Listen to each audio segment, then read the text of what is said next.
عمران خان صاحب بھی پٹھو بن چکے ہیں، دوسرے تو پہلے ہی سے پٹھو ہیں، بکے ہوئے لوگ ہیں۔ آج عمران بھی بک گیا ہے، اس نے بھی سودا کر لیا ہے۔ اس کا ثبوت آپ نے دیکھا سینٹ کے الیکشنوں میں کہ وہاں پر عمران صاحب کی پارٹی جو ہے لائن لگا کر تیر پہ ووٹ دے رہی ہے، تیر پہ۔ یہ اندر خانے ملے ہوئے ہیں، وہ طاہر قادری کے جلسے میں یہ سب لوگ آئے تھے یا نہیں آئے تھے لاہور میں؟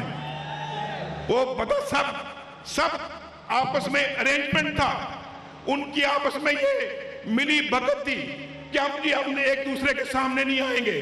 زرداری عمران کے سامنے نہیں آئے گا، عمران زرداری کے سامنے نہیں آئے گا، وہ گھنٹہ پہلے آ جائے گا، یہ گھنٹہ بعد میں آ جائے گا۔ شرم کرو، شرم کرو۔